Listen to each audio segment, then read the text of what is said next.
Hello दोस्तों, I hope आप सब अच्छे होंगे, अपनी तैयारी अच्छे से कर रहे होंगे।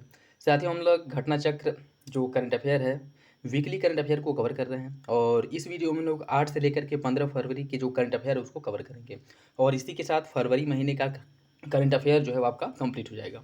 इसके बाद फिर मार्च के जो आएंगे तो उसको कराया जाएगा। तो यदि आप लोग चैनल पर नए हैं तो सब्सक्राइब कर ले और बेल आइकन को प्रेस कर ले, जिससे वीडियो के महत्वपूर्ण नोटिफिकेशन आप लोगों को मिलते रहें। और वीडियो अगर अच्छा लगे तो लाइक जरूर कर दिए, अपने दोस्तों साथियों के साथ वीडियो जरूर शेयर कर दें। और इसके साथ साथ आर ओ के लिए जो आपके प्रैक्टिस सेट्स हैं, जो नए प्रैक्टिस सेट्स हैं नए पैटर्न के अकॉर्डिंग, उसे भी कराया जाएगा। तो आप लोग मेरे साथ बने रहें और इसका लिंक भी आप लोगों को टेलीग्राम चैनल पे प्रोवाइड करा दिया जाएगा। उसके साथ साथ जो भी एग्जाम के पॉइंट ऑफ व्यू से इंपॉर्टेंट पीडीएफ वगैरह होते हैं, वो सारे पीडीएफ आप लोगों को टेलीग्राम चैनल पे प्रोवाइड करा दिया जाएगा। तो जो लोग टेलीग्राम चैनल ज्वाइन नहीं किए वो लोग ज्वाइन कर लें और किसी भी पॉइंट को लेकर के कोई डाउट हो, कन्फ्यूजन हो, कमेंट बॉक्स में कमेंट करके पूछ सकते हैं। तो चलिए इसी के साथ वीडियो की शुरुआत करते हैं और इसमें हम लोग 8 फरवरी से लेकर के 15 फरवरी के जो करंट अफेयर हैं उनको कवर करेंगे। काशी तमिल संगमम, यह इसका 3.0 अर्थात यह तीसरा इसका मतलब आयोजन है और ये हुआ था वाराणसी उत्तर प्रदेश में। वैसे ये वाराणसी उत्तर प्रदेश में ही होता है और यह इसका ये मतलब सॉरी, यह इसका तीसरी बार आयोजन किया गया। ठीक है, 15 से लेकर के 24 फरवरी के बीच में इसका आयोजन हुआ था वाराणसी उत्तर प्रदेश में। और इसके आयोजन की अगर हम बात करें तो इसके आयोजन कितने दिनों के लिए किया गया था? 10 दिनों के लिए इसका आयोजन किया गया था। और इसका जो मुख्य विषय था जिसके योगदान पर आधारित था वो महर्षि अगस्त्य ऋषि जो है, इनके योगदान पर मुख्य रूप से इसमें फोकस किया गया था। ठीक है, काशी तमिल संगमम का आयोजन अगर ये पूछ ले कि किस मंत्रालय के अंतर्गत काशी तमिल संगमम का आयोजन किया जाता है, शिक्षा मंत्रालय, भारत सरकार के अंतर्गत जो शिक्षा मंत्रालय है, इसी के संदर्भ में या कह सकते हैं कि इसी के द्वारा इसका आयोजन किया जाता है। 24वें दिव्य कला मेला का आयोजन यह किया गया था जम्मू कश्मीर में। 14 से लेकर के 24 फरवरी के बीच में 24वें दिव्य कला मेला का आयोजन किया गया था और इस मेले का जो आयोजन है सामाजिक न्याय और अधिकारिता मंत्रालय द्वारा कराया गया था। ठीक है, सामाजिक न्याय और अधिकारिता मंत्रालय द्वारा। मुख्यमंत्री एन वीरेंद्र सिंह के इस्तीफा देने के बाद किस राज्य में राष्ट्रपति शासन लागू कर दिया गया है? मणिपुर में। जब मणिपुर के सीएम वीरेंद्र सिंह ने इस्तीफा दे दिया उसके बाद वहाँ पर राष्ट्रपति शासन लागू कर दिया गया है। और राष्ट्रपति शासन जो लागू किया जाता है इसका उल्लेख संविधान में किया गया है और संविधान के अनुच्छेद 356 के तहत राष्ट्रपति शासन को लागू किया जाता है। ठीक है, और मणिपुर में राष्ट्रपति शासन की सिफारिश किसने की थी?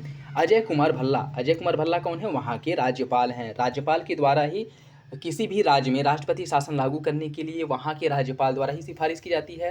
राष्ट्रपति सुमोटो द्वारा भी वहाँ पे लागू कर सकते हैं, लेकिन ज़्यादातर राज्यपाल ही क्या करते हैं, सिफारिश करते हैं राष्ट्रपति से कि इस राज्य में जो संवैधानिक तंत्र है वो विफल हो चुका है और यहाँ पे जो है कोई सरकार नहीं है जिसके द्वारा कि इस यहाँ का शासन चलाया जा सके, तो इस स्थिति में वहाँ पे राष्ट्रपति शासन लागू होता है। ठीक है, तो अजय कुमार भल्ला के सिफारिश पर राष्ट्रपति ने वहाँ पर राष्ट्रपति शासन लागू किया था। ठीक, भारतीय कला इतिहास कांग्रेस का जो 32वां सत्र है इसका आयोजन भारतीय विरासत संस्थान नोएडा में किया गया था। ठीक है, 8 से लेकर के 10 फरवरी अर्थात 2 दिनों तक इसका आयोजन हुआ था। 32वां सत्र जो है किसके अंतर्गत आयोजित किया गया था? तो संस्कृति मंत्रालय के अंतर्गत इसका आयोजन किया गया था और इसका जो मुख्य विषय है वो है कला और संस्कृति में भारतीय महाकाव्यों का प्रतिपादन। कला और संस्कृति में भारतीय महाकाव्यों का प्रतिपादन यह इसका मुख्य विषय है। 32वें सत्र का जो मुख्य उद्देश्य है यह महाकाव्यों पर आधारित था। कलात्मक अभिव्यक्तियों के विविध रूपों को उजागर करना। जो महाकाव्यों पर आधारित कलात्मक अभिव्यक्ति हैं इनके जो विविध रूप हैं इसको उजागर करना। ठीक है, लोगों के संदर्भ में या कह सकते हैं कि लोगों के सम्मुख इसकी जो विशेषताएं हैं उसका क्या करना, उसको बताना। ठीक है, 14वें एशियाई मत्स्य पालन एवं जलीय कृषि फोरम का आयोजन यह नई दिल्ली में किया गया था। 12 से लेकर के 15 फरवरी के बीच में इसका आयोजन हुआ था 14वें एशियाई मत्स्य पालन एवं जलीय कृषि फोरम का। ठीक है, नेक्स्ट देखिए, यह किस थीम पर आधारित था? अगर ये पूछ ले तो grinning the blue growth in Asia Pacific. मुख्य रूप से एशिया पैसिफिक में जो ग्रोथ है, जो विकास है, और वो भी विकास कैसा? Grinning the blue growth. ठीक है, जो मतलब समुद्री मत्स्य पालन से रिलेटेड जो है इस पर फोकस करने की बात की गई है इसमें। और इस फोरम का आयोजन एशियाई मत्स्य पालन सोसाइटी, एशियाई मत्स्य पालन सोसाइटी जो एक संस्थान है इसी के द्वारा इसका आयोजन किया गया था। भारत में कितने वर्षों बाद इस फोरम की मेजबानी की है? यह इंपॉर्टेंट इसलिए हो जाता है क्योंकि भारत द्वारा 18 वर्षों के बाद पुनः दोबारा इसका मेजबानी किया गया। ठीक है, तो और हुआ कहाँ था ये भी याद रखिएगा। शतावरी बेहतर स्वास्थ्य के लिए अभियान का शुभारंभ किसके द्वारा किया गया है? प्रताप राव जाधव जो आयुष मंत्रालय के राज्य मंत्री हैं इनके द्वारा इसका शुभारंभ किया गया था। और यह अभियान किन पौधों के स्वास्थ्य लाभ के बारे में जागरूकता फैलाने के उद्देश्य से शुरू किया गया था। औषधीय पौधे जो होते हैं, वैसे पौधे जिनका कुछ औषधीय महत्व होता है, उसके बारे में लोगों को बताना। और जो आपके एलोपैथी का जो बढ़ता प्रयोग है, इसको कम करना। उसके साथ साथ मानव स्वास्थ्य के लिए जो उपयोगी पौधे हैं, उनके बारे में लोगों को बताने के लिए मुख्य रूप से इसका आयोजन किया गया था। यह अभियान किस औषधीय पौधे पर फोकस करता है? जो शतावरी एक जो पौधा है, मुख्य रूप से इस पर फोकस किया गया है। इसके जो औषधीय गुण हैं, उसकी विशेषताएं हैं, उनको बताया गया है इस अभियान में। और इस अभियान का जो संचालन है किस संगठन द्वारा किया गया था? राष्ट्रीय औषधि पादप बोर्ड जो NMPB आयुष मंत्रालय के अंतर्गत कार्य करता है, इसी के द्वारा इसका आयोजन किया गया था। इससे पहले NMPB द्वारा कौन कौन से औषधीय पौधे के अभियान चलाए गए थे? आंवला, मोरिंगा, गिलोय और अश्वगंधा। ठीक है, इनके बारे में भी बताया जा चुका है। ठीक है, आंवला, मोरिंगा, गिलोय और अश्वगंधा, इनके जो औषधीय गुण हैं, इनके बारे में भी इसके पहले बताया जा चुका है। ठीक है, भारत के किस शहर में EFTA डेस्क खोलने की घोषणा की गई है? नई दिल्ली में खोला जाएगा EFTA डेस्क। EFTA का फुल फॉर्म क्या है? यूरोपीय मुक्त व्यापार संघ। यूरोपीय मुक्त व्यापार संघ, और इसकी जो डेस्क है वो खोला जाएगा नई दिल्ली में।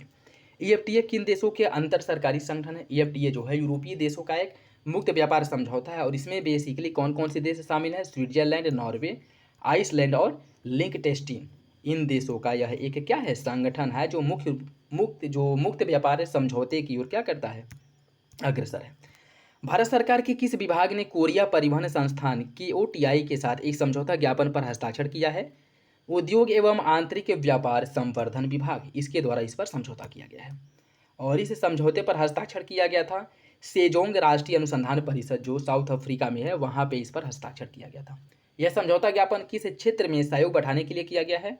रसद और बुनियादी ढांचे के विकास के क्षेत्र में यह मुख्य रूप से समझौता किया गया है। चौथा, भारत UK ऊर्जा वार्ता, इसका आयोजन कहाँ किया गया था? नई दिल्ली, भारत में इसका आयोजन किया गया था। ठीक है, चौथा UK भारत जो ऊर्जा समझौता है, उसकी बात की जा रही है। और इस वार्ता की सह अध्यक्षता भारत की ओर से किसने की थी? केंद्रीय विद्युत और आवास एवं शहरी मामलों के मंत्री जो मनोहर लाल हैं, इनके द्वारा इसकी सह अध्यक्षता की गई थी। यूनाइटेड किंगडम की ओर से इस वार्ता की सह अध्यक्षता किसने की थी? ऊर्जा सुरक्षा और नेट जीरो सचिव मिली बैंड जो है, उन्होंने इस पर हस्ताक्षर किया था। इस वार्ता में किस महत्वपूर्ण विषय पर चर्चा हुई है? एक, टिकाऊ, लचीले और समावेशी ऊर्जा भविष्य की प्रतिबद्धता, इस पर मुख्य रूप से फोकस किया गया है। ऊर्जा वार्ता में किन प्रमुख मुद्दों पर सहयोग बढ़ाने पर जोर दिया गया है? ऊर्जा वितरण क्षेत्र, ऊर्जा औद्योगिक ऊर्जा दक्षता और डीकार्बोनाइजेशन, इस पर मुख्य रूप से फोकस किया गया है। भारत ब्रिटेन द्विपक्षीय ऊर्जा सहयोग के तहत किस कार्यक्रम के दूसरे चरण की घोषणा की गई थी? एस्पायर के दूसरे चरण की घोषणा की गई थी। एस्पायर का फुल फॉर्म क्या है? इसका फुल फॉर्म हो जाएगा आपका accelerating smart power of renewable energy in India. ठीक है, यह इसका फुल फॉर्म है, याद रखिएगा। ठीक है, accelerating smart power of renewable energy in India, यह इसका फुल फॉर्म है। विश्व पुस्तक मेला 2025 का आयोजन किया गया था नई दिल्ली में। 1 से लेकर के 9 फरवरी के बीच में इसका आयोजन हुआ था। विश्व पुस्तक मेला 2025, इसका आयोजन किसके द्वारा किया गया था? राष्ट्रीय पुस्तक न्यास जो NBT है, इसके द्वारा इसका आयोजन किया गया था। नेशनल बुक ट्रस्ट NBT और किसके मध्य समझौता ज्ञापन पर हस्ताक्षर किया गया है? भारतीय सांकेतिक भाषा अनुसंधान एवं प्रशिक्षण केंद्र के बीच समझौता हुआ है। किन पुस्तकों की उपलब्धता हेतु यह समझौता किया गया है? जो भारतीय सांकेतिक भाषा के पुस्तक हैं, इनसे संबंधित जो है समझौता हुआ है। ISLRTC यह किस विभाग के तहत कार्य करता है? दिव्यांगजन जो सशक्तिकरण विभाग है, सामाजिक न्याय और अधिकारिता मंत्रालय, इसके अंतर्गत यह कार्य करता है। भारत इजराइल व्यापार मंच और तीसरा भारत इजराइल CEO फोरम का आयोजन 11 फरवरी को नई दिल्ली में किया गया था। 11 फरवरी को नई दिल्ली में भारत इजराइल व्यापार मंच और CEO फोरम का आयोजन किस संगठनों के सहयोग से किया गया था? भारतीय उद्योग परिसंघ CII, federation of Indian chambers of commerce and industry FICCI और DPIIT इजराइल दूतावास, इनके बीच समझौता हुआ। मतलब 3 संगठन इसमें भारत के हैं, और जो इजरायली दूतावास है, इनके बीच यह समझौते ज्ञापन पर हस्ताक्षर किया गया था। ठीक, भारत इजराइल व्यापार मंच और CEO फोरम में भारत का प्रतिनिधित्व किया था वाणिज्य एवं उद्योग मंत्री जो पीयूष गोयल है, इन्होंने भारत का प्रतिनिधित्व किया था। और इजराइल का प्रतिनिधित्व अर्थव्यवस्था और उद्योग मंत्री नीर बरकत ने किया था। राष्ट्रीय व्यापारी कल्याण बोर्ड NTWB की 5वीं बैठक का आयोजन किया गया था नई दिल्ली में, और इस बैठक की अध्यक्षता किसके द्वारा की गई थी? इस बैठक की जो अध्यक्षता है वो की गई थी सुनील जे सिंघी द्वारा, जो NTWB के क्या हैं, अध्यक्ष हैं। सहकारिता मंत्रालय की संसदीय परामर्शदात्री समिति की पहली बैठक की अध्यक्षता केंद्रीय गृह एवं सहकारिता मंत्री अमित शाह ने की थी। वर्तमान समय में अमित शाह के पास 2 मंत्रालय है, एक गृह मंत्रालय है और दूसरा सहकारिता मंत्रालय। ठीक है, याद रखिएगा, अमित शाह द्वारा, इन्हीं के द्वारा अध्यक्षता भी की गई थी। और इस बैठक का जो आयोजन है नई दिल्ली में किया गया था और इसका जो मुख्य विषय है वो है सहकारी समितियों को सशक्त करने की लिए की गई वर्तमान में की जा रही पहले। वर्तमान में जो सहकारी समितियों को सशक्त बनाने के लिए सरकार द्वारा जो पहल की जा रही है, जो इनिशिएटिव लिया गया है, उसके बारे में मुख्य रूप से इस पर फोकस किया गया था। पीएम सूर्य घर मुफ्त बिजली योजना ने कितनी वर्ष सफलतापूर्वक पूर्ण किए हैं? 1 वर्ष। 13 फरवरी 2025 को 1 वर्ष हो गया। 13 फरवरी 2024 को प्रधानमंत्री या पीएम सूर्य घर मुफ्त बिजली योजना की शुरुआत की गई थी और इसकी शुरुआत जो है 13 फरवरी 2024 को की गई थी, जिसका मुख्य उद्देश्य है घरों में छत पर सौर पैनल लगा करके मुफ्त बिजली उपलब्ध कराना। मार्च 2027 तक इस योजना का लक्ष्य है कि 1 करोड़ घरों को सौर ऊर्जा से जोड़ना। कब तक? मार्च 2027 तक। 27 जनवरी 2025 तक कितने परिवार इस योजना से लाभान्वित हो चुके हैं? 8.46 लाख परिवार इस योजना से लाभान्वित हो चुके हैं 27 जनवरी 2025 तक।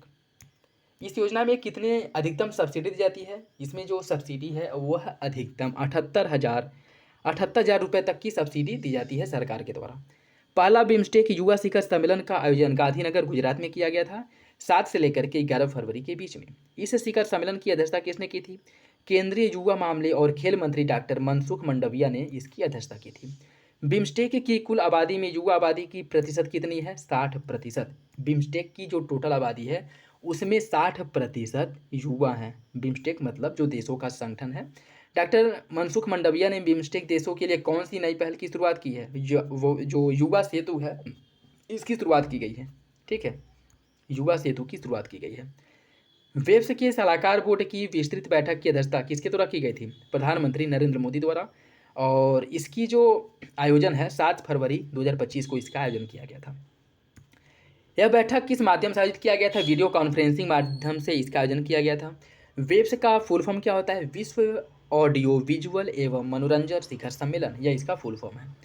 स्वावलंबनी कार्यक्रम किस मंत्रालय द्वारा शुरू किया गया है? स्वावलंबनी कार्यक्रम या कौशल विकास और उद्यमिता मंत्रालय जो MSDE है, इसके द्वारा इसकी शुरुआत की गई है, जिसका मुख्य उद्देश्य है पूर्वोत्तर भारत में महिला उद्यमियों को बढ़ावा देना। जो पूर्वोत्तर भारत है वहाँ पे महिला उद्यमियों को बढ़ावा देने के लिए स्वावलंबनी कार्यक्रम की शुरुआत की गई है।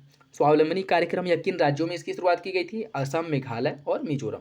प्रायोगिक तौर पर 3 राज्यों में इसकी शुरुआत की गई थी। ठीक है, और इस पहल में सहयोगी संस्थान जो है नीति आयोग है। नीति आयोग के सहयोग से इसकी शुरुआत की गई है। इस कार्यक्रम का कार्यान्वयन किसके माध्यम से किया जा रहा है? भारतीय उद्यमिता संस्थान IIE के माध्यम से इसका शुरुआत किया गया है। विकसिता गाँव विकसिता ओडिशा योजना किसने शुरू की थी? ओडिशा के मुख्यमंत्री मोहन चरण मांझी द्वारा इसकी शुरुआत की गई थी, जिसके माध्यम से इसके अंतर्गत कितने गाँवों के विकास की योजना बनाई गई है? लगभग 60,000 गाँवों के विकास की योजना बनाई गई है इस योजना के माध्यम से। NSDC इंटरनेशनल एकेडमी का उद्घाटन किसने किया था? ग्रेटर नोएडा में इसका उद्घाटन किया गया है 6 फरवरी 2025 को। NSDC इंटरनेशनल एकेडमी का उद्घाटन किसने किया था? श्री जयंत चौधरी, जो कि राज्य मंत्री हैं स्वतंत्र प्रभार कौशल विकास और उद्यमिता मंत्रालय के, इन्हीं के द्वारा इसकी शुरुआत की गई थी या फिर इसका उद्घाटन किया गया था। यह एकेडमी किन देशों के कौशल आवश्यकताओं के अनुसार प्रशिक्षण प्रदान करेगा? जर्मनी, जापान और इजराइल। जर्मनी, जापान और इजराइल के कौशल आवश्यकताओं के अनुसार प्रशिक्षण दिया जाएगा इस योजना के माध्यम से। और इस एकेडमी की जो वार्षिक लक्ष्य है, इसमें लक्ष्य रखा गया है कि 1000 से अधिक उम्मीदवारों को प्रशिक्षित किया जाएगा 1 वर्ष में। ठीक, फोर्ट विलियम का नया नाम क्या रखा गया है? फोर्ट विलियम का नया नाम जो है वह विजय दुर्ग कर दिया गया। फोर्ट विलियम है कहाँ पे? यह है कोलकाता में, जिसको पहले फोर्ट विलियम के नाम से जाना जाता था, इसका नाम बदल करके अब विजय दुर्ग कर दिया गया है। ठीक है, और इसका जो निर्माण है 1781 में कराया गया था। 1781 में फोर्ट विलियम का निर्माण कराया गया था। भारतीय दूरसंचार विनियामक प्राधिकरण ट्राई ने किस विनियम में संशोधन किया है? 12 फरवरी 2025 को इसमें संशोधन किया गया था और इसके द्वारा दूर संचार वाणिज्य संचार ग्राहक वरीयता विनियम जो TCCPR 2018 है, इसमें संशोधन किया गया था। तो सही आंसर जो है याद रखिएगा, इंपॉर्टेंट है। स्पैम नियंत्रण के लिए किस तकनीक का उपयोग करता है? ब्लॉकचेन आधारित नियामक जो ढांचा है इसका यह प्रयोग करता है। संशोधित नियमों का मुख्य उद्देश्य क्या है? अनचाहे वाणिज्यिक संचार UCC को रोकना और उपभोक्ता संरक्षण को मजबूत करना। विकेंद्रीकरण सूचना रिपोर्ट किस मंत्रालय द्वारा जारी किया गया है? विकेंद्रीकरण सूचकांक रिपोर्ट या पंचायती राज मंत्रालय द्वारा इसे जारी किया गया है। पंचायती राज मंत्रालय ने किस संस्था की सहायता से रिपोर्ट जारी किया है? भारतीय लोक प्रशासन संस्थान के सहयोग से इस रिपोर्ट को तैयार किया गया है और पंचायती राज मंत्रालय ने इसका क्या किया है? इसे जारी किया है। विकेंद्रीकरण सूचकांक के कितने प्रमुख आयामों का मूल्यांकन करता है? यह जो है 6 प्रमुख आयामों का मूल्यांकन करता है। 2013-14 से 21-22 के बीच विकेंद्रीकरण कितना बढ़ा है? 39.9% से बढ़ करके यह 43.9% हो चुका है। ठीक है। पंचायती विकेंद्रीकरण सूचकांक DI में शीर्ष 5 राज्य कौन कौन से हैं? यह इंपॉर्टेंट है, याद रखिएगा। इसमें शीर्ष जो 5 राज्य हैं इनसे रिलेटेड क्वेश्चन बन सकता है। तो वो राज्य हैं आपके, कर्नाटक है पहले नंबर पे, केरल दूसरे नंबर पे है, तमिलनाडु तीसरे, महाराष्ट्र चौथे और आपका उत्तर प्रदेश जो है 5वें नंबर पे है। ठीक है। फ्रेमवर्क के संकेतक में शीर्ष 3 राज्य हैं, केरल, महाराष्ट्र और कर्नाटक। क्रियात्मक संकेतक में शीर्ष 3 राज्य तमिलनाडु, कर्नाटक और उड़ीसा हैं। वित्त संकेतक में शीर्ष राज्य है कर्नाटक। कार्यकारी जो आपका फंक्शनेसरी संकेतक में शीर्ष 3 राज्य हैं, गुजरात, तमिलनाडु और केरल। क्षमता वृद्धि कैपेसिटी जो इन्हेंसमेंट है, इसमें शीर्ष जो 3 राज्य हैं वो आपका तेलंगाना है पहले नंबर पे, तमिलनाडु दूसरे नंबर पे और गुजरात तीसरे नंबर पे है। जवाबदेही जो अकाउंटेबिलिटी है, इसमें शीर्ष 5 राज्यों में कर्नाटक पहले नंबर पे है। मतलब कर्नाटक की जो जवाबदेहिता है या फिर अकाउंटेबिलिटी है उस मामले में कर्नाटक पहले नंबर पे है, केरल दूसरे नंबर पे है, महाराष्ट्र तीसरे, उत्तर प्रदेश अपना चौथे नंबर पे है और तमिलनाडु इस मामले में 5वें नंबर पे है। किस राज्य सरकार ने नोदी बंधन योजना की शुरुआत की है? पश्चिम बंगाल सरकार द्वारा नोदी बंधन योजना की शुरुआत की गई है। नदी बंधन योजना यह जो है किस प्राकृतिक संसाधनों को जोड़ने पर देखिए, ये नोदी नहीं, ये नदी बंधन है। ठीक है, यहाँ पे मिसप्रिंट हो गया है, नदी बंधन योजना है। और यह किन प्राकृतिक संसाधनों को जोड़ने पर केंद्रित है? तो नदियों और जलाशयों को जोड़ने पर मुख्य रूप से फोकस किया गया है। भारत सरकार ने किसकी 100वीं जयंती पर 100 रुपये का स्मारक सिक्का जारी करने की घोषणा किया है? मोहम्मद रफ़ी की स्मृति पर 100 रुपये का स्मारक सिक्का जारी करने की घोषणा की गई थी। जलीय जीव रोग संगोष्ठी का उद्घाटन किसने किया था? केंद्रीय मत्स्य पालन, पशुपालन और डेयरी राज्य मंत्री श्री जॉर्ज कुरियन द्वारा इसकी शुरुआत की गई थी। संगोष्ठी का विषय क्या है? जलीय जीव रोग, उभरती चुनौतियां और तैयारियां, यह इसका मुख्य विषय है।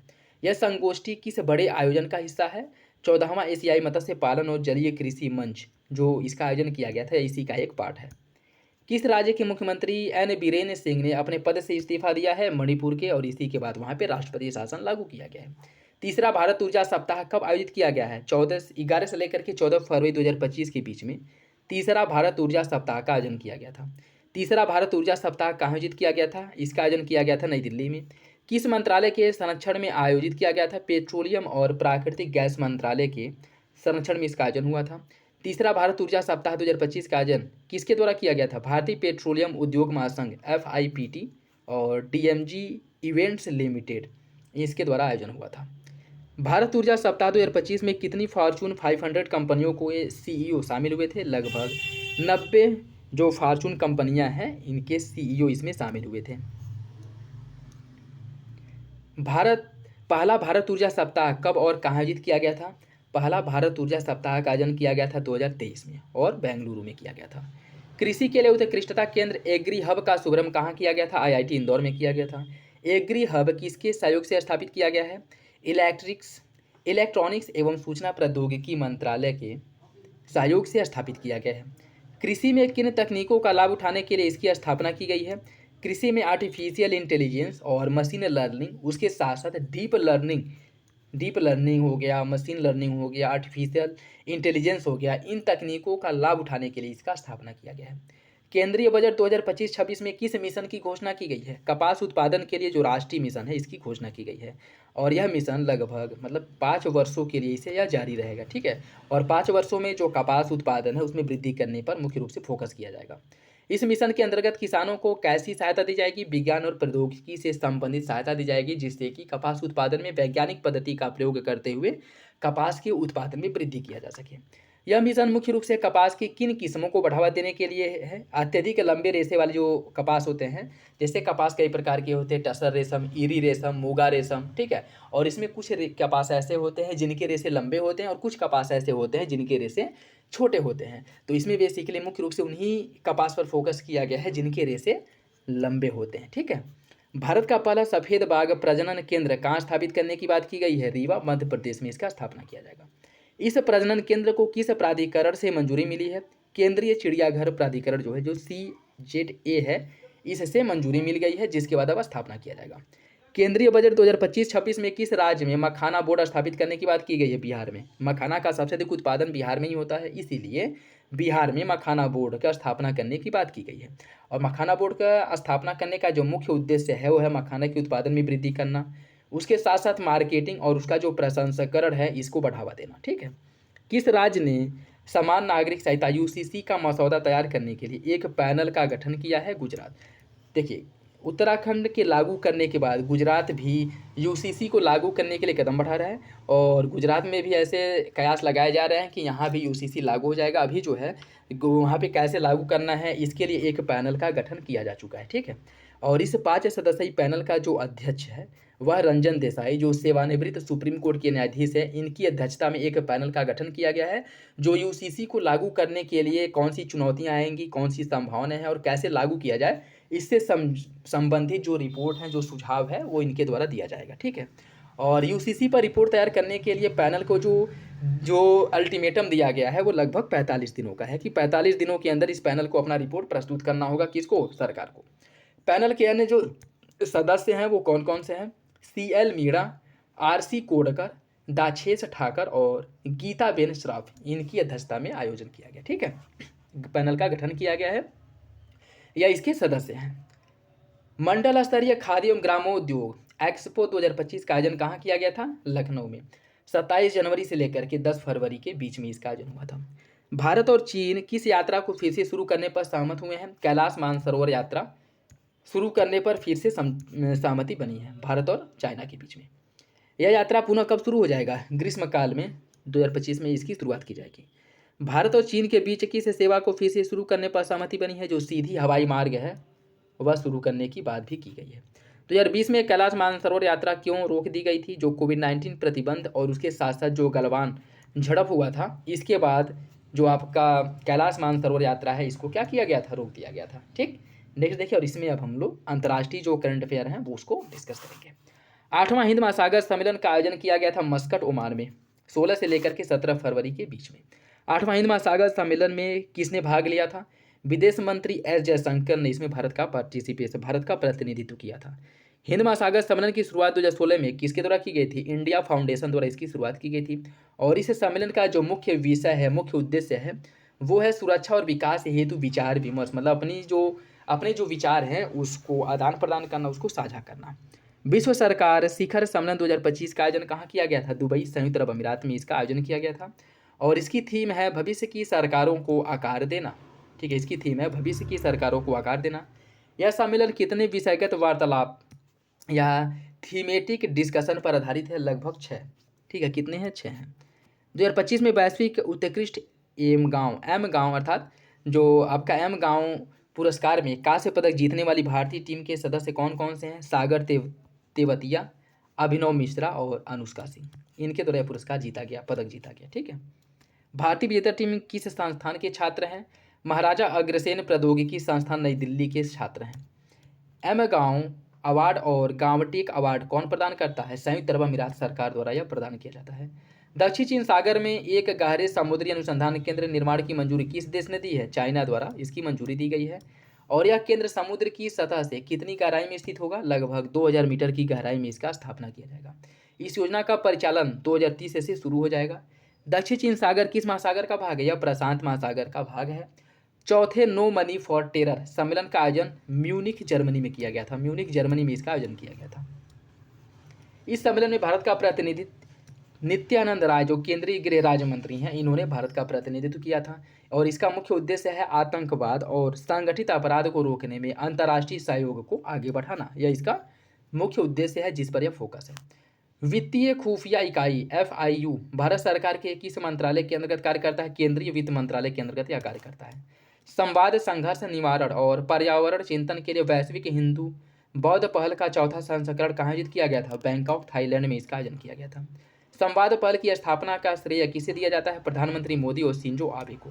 ठीक है, जो उस समय के जापान के प्रधानमंत्री शिंजो आबे और प्रधानमंत्री मोदी, इनको इस पहल की शुरुआत करने या इसकी स्थापना करने का क्या दिया जाता है, वो श्रेय दिया जाता है।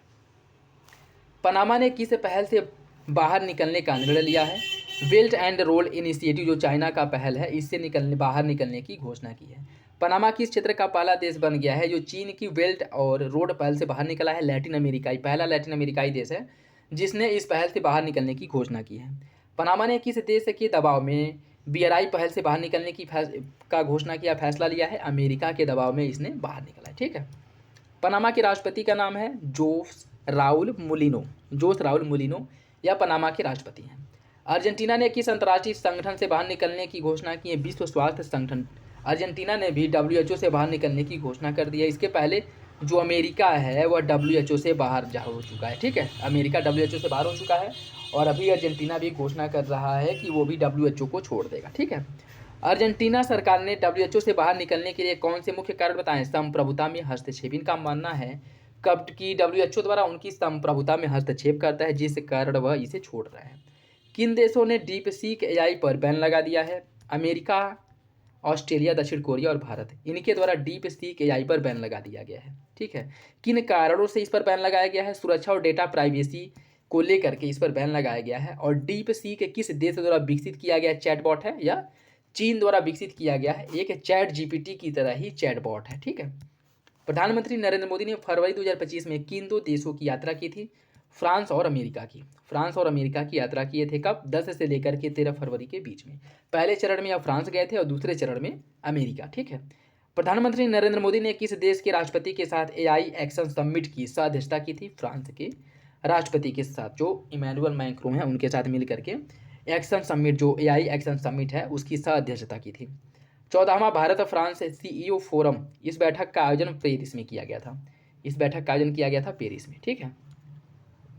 और इस बैठक को संयुक्त रूप से कितने संबोधित किया था? नरेंद्र मोदी और इमैनुअल मैक्रोन ने इसे संबोधित किया था।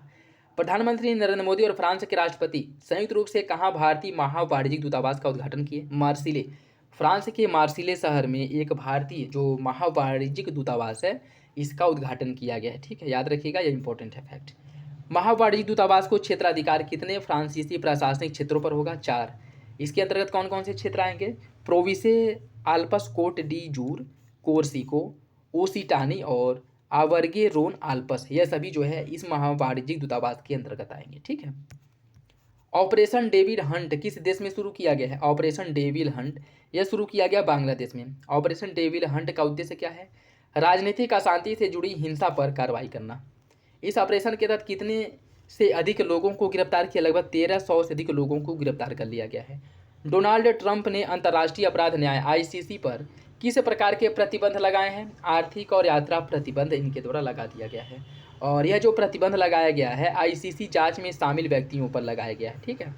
ट्रंप ने ICC पर प्रतिबंध क्यों लगाया है? अमेरिका और उसके सहयोगियों के खिलाफ जांच करने के लिए उस पर प्रतिबंध लगाया गया है। डोनाल्ड ट्रंप ने कहां पर आस्था कार्यक्रम खोलने की घोषणा की है? व्हाइट हाउस में। व्हाइट हाउस में इनके द्वारा आस्था कार्यक्रम खोला जाएगा। ठीक है।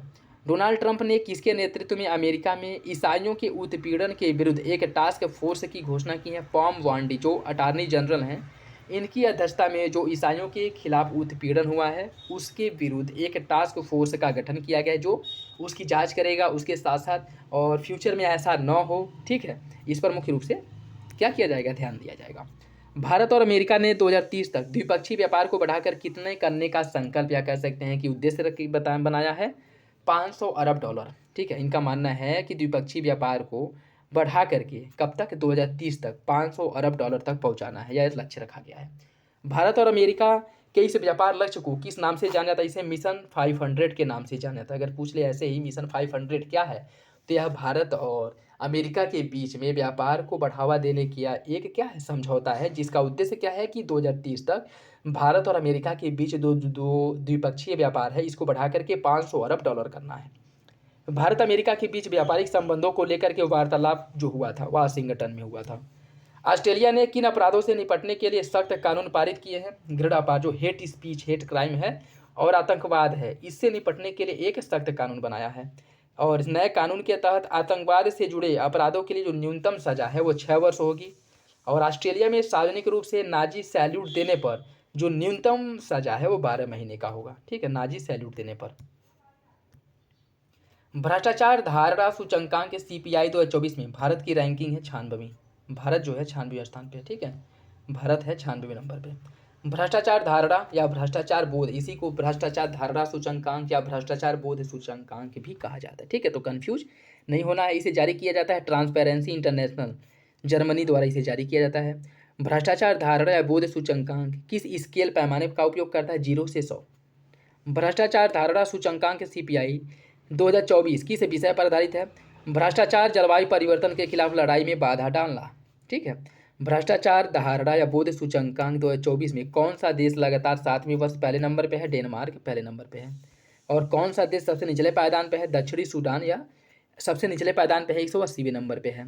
2024 में भ्रष्टाचार धारणा सूचकांक में सोमालिया की जो रैंकिंग थी वह 179 थी, मतलब नीचे से या दूसरे नंबर पे था। भ्रष्टाचार धारणा सूचकांक में 3 सबसे ईमानदार देश जो है, डेनमार्क इसमें पहले नंबर पे, फिनलैंड और सिंगापुर, यह 3 देश जो है सबसे अधिक ईमानदार हैं, ऐसा इस रिपोर्ट में बताया गया है। BAPS हिंदू मंदिर ने किस देश में अपनी पहली वर्षगांठ मनाई है? UAE में।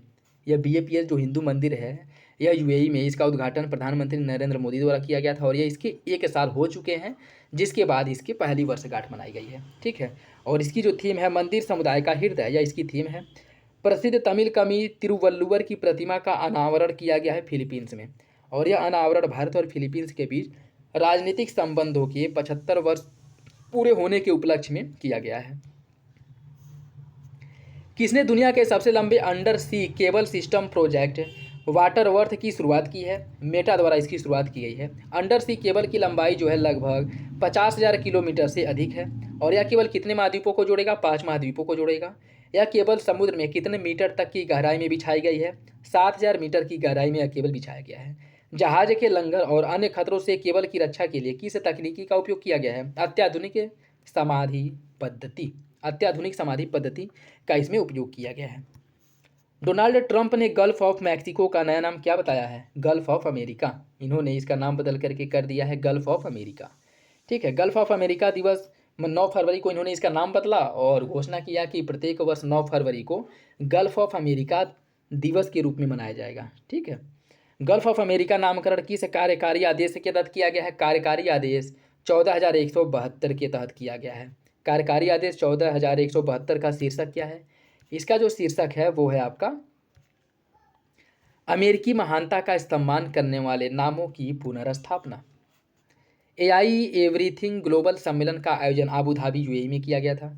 अमेरिका से आयातित माल पर टैरिफ लगाने की घोषणा की है किसने? चाइना ने। जैसे अमेरिका ने घोषणा किया कि चीन जो है उस पर टैरिफ लगाया जाएगा, बदले में चीन ने भी घोषणा किया था कि अमेरिका से जो आयातित उत्पाद है उस पर चीन द्वारा भी टैरिफ लगाया जाएगा, ठीक है।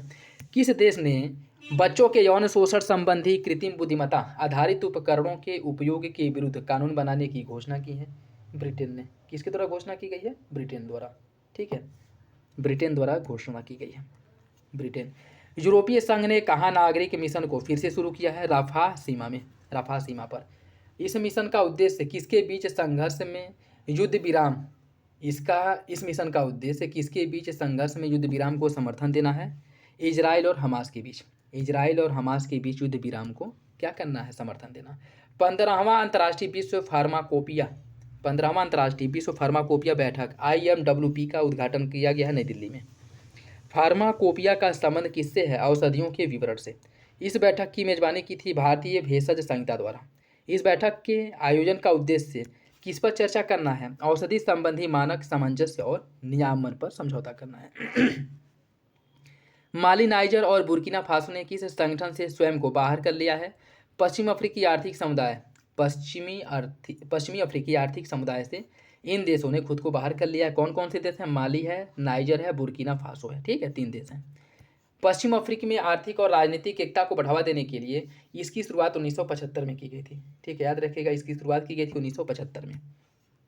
1975 पूरे क्षेत्र में आर्थिक एकीकरण को बढ़ावा देने वाले इस संगठन में अब कितने सदस्य रह गए हैं? 12। माली, नाइजर और बुर्किना फासो में किस प्रकार का शासन है? सैन्य शासन है यहाँ पे। इन तीनों देशों ने इस संगठन के द्वारा किस शासन व्यवस्था को अपनाने के दबाव के कारण इस संगठन को छोड़ा है? लोकतांत्रिक शासन। इबोला वायरस के लिए किस देश ने पहली बार टीका परीक्षण की शुरुआत की है? युगांडा ने। युगांडा द्वारा। युगांडा ने विश्व स्वास्थ्य संगठन के सहयोग द्वारा इबोला वायरस की किस प्रजाति के लिए टीका परीक्षण की शुरुआत की है? सूडान प्रजाति की जो टीके हैं उसकी क्या किया है, इसकी शुरुआत की है। अमेरिकी राष्ट्रपति डोनाल्ड ट्रंप के अनुसार किस सोशल मीडिया प्लेटफॉर्म को खरीदा जा सकता है? टिकटॉक। टिकटॉक को खरीदा जा सकता है। इन्होंने कहा था कि चाइनीज टिकटॉक जो है उस पर बैन लगाने से अच्छा है कि उसे खरीद लिया जाए। ठीक है। राष्ट्रपति डोनाल्ड ट्रंप ने किस सरकारी कोष से इसे खरीदने की बात की है? अमेरिकी संप्रभु संपत्ति कोष से इसे खरीदा जाएगा। विश्व आर्थिक मंच WEF की वर्ष 2025 की बैठक का मुख्य विषय है सहयोग के लिए बुद्धिमान युग। भारतीय प्रतिनिधिमंडल का नेतृत्व दावोस में किसने किया था? अश्विनी वैष्णव जो केंद्रीय मंत्री हैं इनके द्वारा भारत का प्रतिनिधित्व किया गया था। WEF इसकी स्थापना क्लाउस श्वाब जर्मन प्रोफेसर ने इसका स्थापना किया था। ठीक है। और विश्व आर्थिक मंच की वार्षिक बैठक का आयोजन दावोस स्विट्जरलैंड में होता है। भारतीय विदेश मंत्री एस जयशंकर ने अमेरिका के वाशिंगटन में आयोजित किस बैठक में भाग लिया था? क्वाड समूह की जो बैठक हुई थी इसमें इन्होंने भाग लिया था। क्वाड में कौन कौन से देश हैं आप लोगों को पता ही होगा। भारत, अमेरिका, ऑस्ट्रेलिया और जापान, यह 4 देशों का क्वाड्रिलैटरल समूह है जिसे क्वाड के नाम से जाना जाता है। क्वाड बैठक का उद्देश्य क्या है? हिंद प्रशांत क्षेत्र में शांति और कानून व्यवस्था को बनाए रखना, मुख्य रूप से इसी पर क्वाड फोकस करता है। विदेश मंत्री एस जयशंकर ने अमेरिका के किस नवनियुक्त विदेश मंत्री से मुलाकात की थी? Marco Rubio. यह अमेरिका के नए क्या हैं विदेश मंत्री हैं जिनसे इन्होंने मुलाकात किया था। इस बैठक में भाग लेने वाले अन्य विदेशी मंत्री कौन कौन से थे? ऑस्ट्रेलिया के विदेश मंत्री पेनी वोग थे, जापान के विदेश मंत्री ताकेशी इवाया और भारत के विदेश मंत्री थे एस जयशंकर और अमेरिका के विदेश मंत्री मार्को रूबियो। इनके द्वारा इसकी क्या किया गया था? आयोजन किया गया था, यह कह सकते हैं कि पार्टिसिपेशन किया गया था इसमें। 7वां भारत फ्रांस समुद्री सहयोग वार्ता का आयोजन किया गया था नई दिल्ली में 14 जनवरी को। भारत और फ्रांस ने समुद्री सूचना साझा करने के लिए किन केंद्रों के बीच सहयोग बढ़ाने का निर्णय लिया है? Information fusion centre Indian Ocean region, Gurugram और सेशेल्स व मेडागास्कर के क्षेत्रीय समुद्री सूचना केंद्र। समलैंगिक विवाह को कानूनी मान्यता देने वाला थाईलैंड कौन सा दक्षिण पूर्व एशियाई देश बन चुका है? थाईलैंड पहला दक्षिण पूर्व एशियाई देश है जिसने समलैंगिक विवाह को कानूनी मान्यता दिया है। एशिया में थाईलैंड समलैंगिक विवाह को कानूनी मान्यता देने वाला कौन सा देश है? अगर बात करें एशिया की तो एशिया में यह 3रे नंबर का है। ठीक है। और दक्षिण पूर्व एशिया में पहले नंबर का देश है। ठीक है। और एशिया में अन्य जो देश हैं जिन्होंने समलैंगिक विवाह को मान्यता दिया है वो ताइवान है और नेपाल है। इसके बाद थाईलैंड 3रे नंबर पे है। 47वां अमेरिकी राष्ट्रपति डोनाल्ड ट्रंप कितने लिंग को मान्यता देने की कार्यकारी आदेश पर हस्ताक्षर किया है? 2, पुरुष और महिला। ठीक है। जो थर्ड जेंडर है इनको इन्होंने मान्यता न देने की बात की है। सैन्य सेवा और खेलों में भाग लेने पर कितना प्रतिबंध किया गया है? ट्रांसजेंडर वर्ग जो है इनके ऊपर खेलों में भाग लेने पर प्रतिबंध लगा दिया गया है। WHO ने किस देश को मलेरिया मुक्त घोषित किया है? WHO द्वारा किस देश को मलेरिया मुक्त घोषित किया गया है? देखिए इसकी अगर हम बात करें तो जॉर्जिया को मलेरिया मुक्त घोषित किया है WHO ने। यूरोपीय आयोग ने किस पर प्रतिबंध लगाने का प्रस्ताव दिया है? PFAS। ठीक है। इस पर प्रतिबंध लगाने की बात की है यूरोपीय आयोग या यूरोपीय यूनियन ने। पर्यावरण बारिश की पानी और मिट्टी में लंबे समय तक बने रहने के कारण इस मानव निर्मित विषैले रसायन को क्या कहा जाता है? इसे कहा जाता है फॉरएवर केमिकल्स। PFAS पर्यावरण में किसका कारण बनता है? पर्यावरणीय क्षरण का। PFAS का उपयोग किन चीज़ों में किया जाता है? सौंदर्य प्रसाधन हो गया, नॉन स्टॉक पैन हो गया, विमान और पवन टरबाइन, इनमें मुख्य रूप से इसका उपयोग किया जाता है। इस्लामिक कला वियनाले 2025 का आयोजित किया गया है जिद्दा, सऊदी अरब में। और इस के आयोजन का जो मुख्य उद्देश्य है वो है इस्लामिक कला की समृद्धि और रचनात्मकता का प्रदर्शन करना। ठीक है। नेक्स्ट देखिए, और यहाँ से हम आर्थिकी वाले सेक्शन को कवर करेंगे। बजट 2025-26 से रिलेटेड जो इम्पोर्टेंट फैक्ट हैं। केंद्रीय बजट 25-26 किसने प्रस्तुत किया था? निर्मला सीतारमण जो वित्त मंत्री हैं इनके द्वारा प्रस्तुत किया गया था। और इस वर्ष का जो बजट है कितना है? 50,65,346 करोड़ रुपए का बजट इनके द्वारा पेश किया गया। ठीक है। 50,65,346 करोड़ रुपए का बजट। कुल व्यय का कितना प्रतिशत ब्याज भुगतान के लिए आवंटित किया गया है? कुल बजट जैसे 100% बजट 100% ही होगा, इसमें से 25% जो है केवल ब्याज भुगतान के लिए उपयोग किया जाएगा। तो देख रहे हैं कि ब्याज भुगतान में कितना पैसा जो है खर्च हो रहा है। ठीक है। और इतना पैसा ब्याज भुगतान में खर्च हो रहा है तो इसका सीधा मतलब यही है कि सरकार के द्वारा जो है अधिक से अधिक क्या लिया जा रहा है? ऋण लिया जा रहा है, जिसके बदले में यहाँ क्या कर रहा है? ब्याज का भुगतान कर रही है सरकार। ठीक। 25-26 में उधारियों को छोड़ करके कुल प्राप्तियों का जो अनुमान है वो लगाया गया है कि उधारियों को छोड़ करके जो कुल प्राप्ति होगी वह लगभग 34,96,409 करोड़ रुपया है। बाकी जो बचा वो क्या है, वो सभी ऋण है, ऋण के रूप में प्राप्त होगा। और यह जो प्राप्तियां हैं 24-25 के संशोधित अनुमान से कितना अधिक है, 11%, 11.1 है, 11 मान के चलिए। 26वें समान सकल घरेलू उत्पाद में कितनी वृद्धि हुई है, 10% की हुई है। और फाइनेंशियल ईयर 25-26 के लिए राजकोषीय घाटे का जो लक्ष्य रखा गया है जीडीपी का 4.4% लक्ष्य रखा गया है। 25-26 में राजस्व घाटे का लक्ष्य है 1.5%। फाइनेंशियल ईयर 24-25 के लिए संशोधित अनुमान में राजकोषीय घाटा कितना रहने का अनुमान लगाया गया, 4.8%। पहले बताया गया था कि 4.4% जीडीपी का रहेगा राजकोषीय घाटा, फिर इसमें संशोधन किया गया और अब बताया जा रहा है कि यह जीडीपी का 4.8% रहेगा। ठीक है। मार्च 2031 तक बकाया देनदारियों में कमी का जो लक्ष्य रखा गया है 50%, मतलब बकाया देनदारी जो है इसमें 50% कमी करने की बात की गई है, उसका लक्ष्य रखा गया है।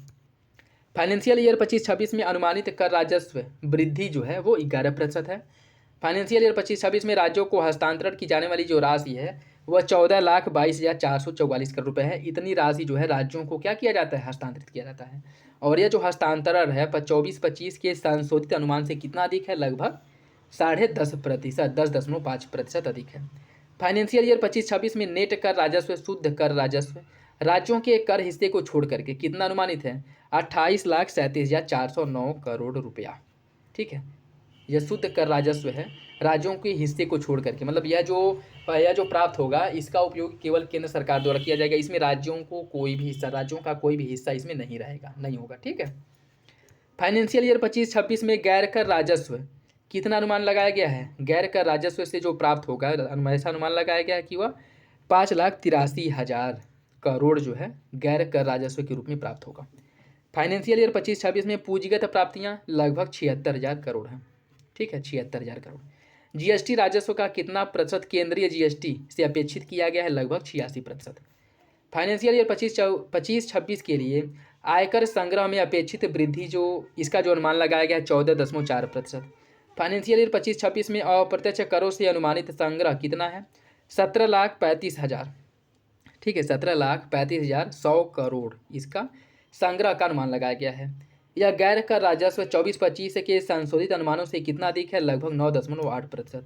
फाइनेंशियल ईयर 25-26 में सड़कों और पुलों से अपेक्षित टोल राजस्व कितना है, लगभग 36,000 करोड़ है। फाइनेंशियल ईयर 25-26 में पूंजीगत प्राप्तियों में फाइनेंशियल ईयर 24-25 के संशोधित अनुमान की तुलना में कितनी वृद्धि का अनुमान लगाया गया है। देखिए 24-25 की तुलना में 25-26 में जो पूंजीगत प्राप्ति हैं ऐसा अनुमान लगाया गया है कि 28.8% अधिक होगा। ठीक, 24-25 की तुलना में 25-26 में कुल व्यय में कितने प्रतिशत की वृद्धि हुई है, 7.4% की। 25-26 में राजस्व व्यय में अनुमानित जो वृद्धि है वो 6.7% की है। केंद्रीय क्षेत्र की योजनाओं के लिए जो प्रस्तावित आवंटित धनराशि है वह 16,21,899 करोड़ रुपया है। फाइनेंशियल ईयर 25-26 में केंद्र प्रायोजित योजनाओं के लिए प्रस्तावित आवंटन है, जो केंद्र प्रायोजित योजनाएं हैं उसके लिए कितना आवंटन किया गया है, 5,41,850, 5,41,850। ठीक, कितना है, 5,41,850 करोड़ रुपए। ठीक। फाइनेंशियल ईयर 25-26 में पेंशन पर सरकार द्वारा प्रस्तावित व्यय कितना है, पेंशन पर जो खर्च किया जाएगा 25-26 में वो कितना है, वो है आपका 2,76,618 करोड़। पेंशन पर 2,76,618, पेंशन पर कितना, 2,76,618 करोड़ रुपए खर्च किया जाएगा। 25-26 में ब्याज भुगतान पर सरकार द्वारा कितना खर्च किया जाएगा, ब्याज भुगतान पर सरकार द्वारा जो खर्च किया जाएगा 12,76,338 करोड़ है। ब्याज पर खर्च किया जाएगा, ब्याज भुगतान पर 12,76,338 करोड़ रुपए। फाइनेंशियल ईयर 25-26 में किस मंत्रालय को सबसे अधिक आवंटन मिला है, फाइनेंशियल ईयर 25-26 में जो आपका रक्षा मंत्रालय है इसको सबसे अधिक धन मुहैया कराया गया है। ठीक है, सबसे अधिक वित्त का आवंटन रक्षा मंत्रालय को किया गया, याद रखिएगा। और रक्षा मंत्रालय के लिए जो आवंटन किया गया है वो कितना है, रक्षा मंत्रालय के लिए जो आवंटन किया गया वो 6,81,210 करोड़ रुपया, 6,81,210। देखिए मिलान करने के लिए, मैच करने के लिए क्वेश्चन ऐसे पूछ लेते हैं। ठीक है, तो याद रखिएगा रक्षा व्यय जो रक्षा पर खर्च करने की जो बात की गई है 25-26 में वह 6,81,210 करोड़ रुपया है। कितना है, 6,81,210 करोड़ रुपया। और यह अब तक का सबसे अधिक है, और कह सकते हैं कि सबसे अधिक जो आवंटन किया गया वो रक्षा मंत्रालय को ही किया गया है। कुल व्यय का कितना प्रतिशत रक्षा मंत्रालय को दिया गया है, 13.4%। जीडीपी का जीडीपी 100% है, उसका 13.4% तो केवल रक्षा व्यय के लिए खर्च करने की बात की गई है। फाइनेंशियल ईयर 25-26 में जल शक्ति मंत्रालय के लिए प्रस्तावित जो आवंटित धनराशि है वह 99,503 करोड़ रुपया है। ठीक है, किसको दिया जाएगा? जल शक्ति मंत्रालय को 99,503 करोड़ रुपया दिया जाएगा। ग्रामीण विकास मंत्रालय को जो आवंटित की जाएगी धनराशि वो 14,527 करोड़ रुपया है, जो जीडीपी का 8.3% है। संचार मंत्रालय के लिए 42,096 करोड़ रुपये का आवंटन किया गया है, जो कितना है? जो लगभग कितना आपका जीडीपी का 28% है। ठीक है, फाइनेंशियल 25-26 के लिए कुल सब्सिडी पर जो खर्च किया जाएगा वह 4,26,216 करोड़ रुपया खर्च किया जाएगा। फाइनेंशियल ईयर 25-26 में अनुमानित खाद्य सब्सिडी पर जो खर्च करने की बात की गई है वह है आपका 2,03,420 करोड़ रुपया। 25-26 में अनुमानित जो उर्वरक सब्सिडी देने की बात की गई है 1,67,887 करोड़ रुपये उर्वरक सब्सिडी पर खर्च किया जाएगा फाइनेंशियल ईयर 25-26 में। कुल सब्सिडी व्यय का कितना भाग खाद्य और उर्वरक सब्सिडी के लिए आवंटित किया गया है? खाद्य और उर्वरक जो सब्सिडी दिया जाएगा, प्रोवाइड कराया जाएगा, उसमें से खाद्य और उर्वरक सब्सिडी को अलग कर दिया जाएगा, तो यह कुल सब्सिडी का 87% है। एलपीजी सब्सिडी के लिए जो आवंटन किया गया है वो 3% है। बजट 2025-26 में शुरू की गई कृषि विकास योजना का नाम है प्रधानमंत्री धन धान्य कृषि योजना। इसकी शुरुआत बजट 2025-26 में की गई है। नाम है इसका प्रधानमंत्री धन धान्य कृषि योजना। और इसके तहत कितने कम फसल उत्पादन वाले जिलों को कवर किया जाएगा? लगभग 100 जिलों को इसके अंतर्गत कवर किया जाएगा। सरकार ने दालों में आत्मनिर्भरता मिशन को कितने वर्षों के लिए शुरू किया है? 6 वर्षों के लिए। दाल में जो दाल उत्पादन है उसमें आत्मनिर्भरता प्राप्त करने के लिए इसकी शुरुआत की है। ठीक है, 6 वर्षों के लिए लागू होगा, जिससे कि जो दाल आयात किया जाता है विदेशों से उस पर जो निर्भरता है वो क्या कर दिया? समाप्त कर दिया जाए। ठीक है, और वर्तमान समय में अगर हम बात करें तो भारत दाल का सबसे अधिक उत्पादन करता है। विश्व में सबसे अधिक दाल का उत्पादन भारत द्वारा किया जाता है। सबसे अधिक उपभोग के मामले में भी भारत पहले नंबर पे है और सबसे अधिक आयात के मामले में भी भारत पहले नंबर पे है। तो भारत में दाल का जो खपत है वो सबसे अधिक है। ठीक है, दालों में आत्मनिर्भरता मिशन के तहत किन दालों पर ध्यान देने की बात की गई है? इसमें तूर, अरहर, उड़द और मसूर, इन दालों पर मुख्य रूप से फोकस किया गया है। ठीक है, मखाना उत्पादन, प्रसंस्करण, मूल्य संवर्धन और विपणन को सुधारने के लिए किस राज्य में मखाना बोर्ड की स्थापना की बात की गई? बिहार में मखाना बोर्ड का स्थापना किया जाएगा। कहाँ पे? बिहार में। उच्च उपज वाले बीजों के अनुसंधान, पारिस्थितिकी तंत्र को मजबूत करने के लिए किस योजना की घोषणा की गई है? राष्ट्रीय उच्च उपज बीज मिशन की क्या की गई है? घोषणा की गई है। National mission on high yielding seeds, इसकी घोषणा की गई है। बजट 2025-26 में मत्स्य पालन विकास के लिए किसको फोकस किया गया है? अंडमान और निकोबार तथा लक्षद्वीप समूह पर मुख्य रूप से फोकस किया गया है। कपास की उत्पादकता सुधारने के लिए मिशन जो शुरू किया गया है वह 5 वर्षों के लिए लागू रहेगा। याद रखिएगा, इंपॉर्टेंट है, 5 वर्षों के लिए लागू रहेगा। और जो लंबे रेशे वाले कपास हैं उन पर फोकस किया गया है। ठीक है, किसान क्रेडिट कार्ड केसीसी योजना के तहत ऋण की सीमा कितनी बढ़ाई गई है? 5 लाख रुपये। पहले यह 3 लाख रुपये थी, इसकी सीमा को बढ़ा करके अब 5 लाख रुपये कर दिया गया है कि मतलब कोई भी केसीसी के माध्यम से अधिकतम 5 लाख रुपये तक ऋण प्राप्त कर सकता है। ठीक है, इंपॉर्टेंट है, याद रखिएगा। 12.7 लाख मीट्रिक टन वार्षिक क्षमता वाला एक यूरिया संयंत्र कहाँ स्थापित करने की बात की गई है? नामरूप, असम में। सभी एमएसएमई के वर्गीकरण के लिए निवेश और टर्नओवर सीमा को कितना बढ़ाया गया है? 2.5 गुना से लेकर के 2 गुना तक बढ़ाने की बात की गई है। उद्यम पोर्टल पर पंजीकृत सूक्ष्म उद्यमों के लिए 5 लाख की सीमा वाले कितने कस्टमाइज्ड क्रेडिट कार्ड जारी करने की बात की गई है? 10 लाख कार्ड जारी करने की बात की गई है। स्टार्टअप के लिए नए निधियों के कोष को कितने राशि के अंशदान के साथ स्थापित किया जाएगा? लगभग यह आपका 10,000 करोड़ है। ठीक है, पहली बार उद्यमिता करने वाली 5 लाख महिलाएं, अनुसूचित जाति और अनुसूचित जनजाति के लिए कितनी राशि तक के टर्म लोन प्रदान किए जाएंगे? लगभग 2 करोड़। लगभग 2 करोड़। भारत के फुटवियर और लेदर क्षेत्र की उत्पादकता, गुणवत्ता और प्रतिस्पर्धात्मकता बढ़ाने हेतु किस स्कीम की घोषणा की गई है? फोकस उत्पाद स्कीम, इसकी घोषणा की गई है। खाद्य प्रसंस्करण के लिए राष्ट्रीय खाद्य प्रौद्योगिकी उद्यमिता और प्रबंधन संस्थान का स्थापना किया जाएगा बिहार में। अगले 5 वर्षों में सरकारी स्कूलों में कितनी अटल टिंकरिंग प्रयोगशाला स्थापित करने की बात की गई है? लगभग 50 लैब स्थापित किए जाएंगे, टिंकरिंग लैब। ठीक, भारतीय भाषाओं में डिजिटल पुस्तकों की उपलब्धता के लिए कौन सी नई योजना की घोषणा की गई है? भारतीय भाषा पुस्तक मेला, भारतीय भाषा पुस्तक योजना। ठीक है, जो भारतीय पुस्तक है भारतीय भाषाओं में इसको जो है डिजिटल रूप से प्रोवाइड करना, इसके लिए भारतीय भाषा पुस्तक योजना की शुरुआत की गई है, डिजिटल उपलब्धता को बढ़ाने के लिए। ठीक है, बजट 2025-26 में कौशल विकास के लिए कितने राष्ट्रीय उत्कृष्टता केंद्र प्रस्तावित है? 5 जो है राष्ट्रीय उत्कृष्टता केंद्र स्थापित किए जाएंगे। वित्त वर्ष 2025-26 में मेडिकल कॉलेजों की सीटों में कितनी वृद्धि की जाएगी? लगभग 10,000 सीटें की वृद्धि करने की बात की गई है मेडिकल कॉलेजों में। सरकार ने सभी जिला अस्पतालों में कब तक डे केयर कैंसर केंद्र स्थापित करने की बात की है? अगले 3 वर्षों में। परिसंपत्ति मुद्रीकरण योजना 25 से 30 नई परियोजना में कितनी पूंजी के लिए की गई है? 10 लाख करोड़। कितनी राशि के समुद्री विकास कोष की घोषणा की गई है? लगभग 25,000 करोड़ के, लगभग 25,000 करोड़। जल जीवन मिशन को कब तक बढ़ाया गया है? 2028 तक। जल जीवन मिशन जो है इसका ड्यूरेशन, इसका समय जो है बढ़ा दिया गया और अब यह 2028 तक लागू रहेगा। ठीक है दोस्तों, वीडियो अगर अच्छा लगे तो लाइक जरूर कर दिया करें और अपने दोस्तों साथियों के साथ वीडियो जरूर शेयर कर दें। विकास हब के रूप में शहर रचनात्मक पुनर्विकास और जल एवं स्वच्छता के प्रस्तावों को लागू करने के लिए सरकार कौन सा कोष स्थापित करेगी? शहरी चुनौती कोष, जो अर्बन चैलेंज फंड है, इसकी स्थापना किया जाएगा। इस अर्बन चैलेंज फंड की राशि कितनी होगी? इस अर्बन चैलेंज फंड की जो राशि है यह 1 लाख करोड़ होगी, 1 लाख करोड़। संशोधित उड़ान योजना के तहत कितने नए क्षेत्रीय गंतव्यों को लक्षित किया गया है? लगभग 120। पश्चिमी कोसी नहर ERM परियोजना के लिए बिहार के किस क्षेत्र को वित्तीय सहायता दी गई है? मिथिलांचल को। 1 लाख अतिरिक्त आवासीय इकाइयों को शीघ्र पूरा करने के लिए 15,000 करोड़ का कोष किस योजना के तहत घोषित किया गया है?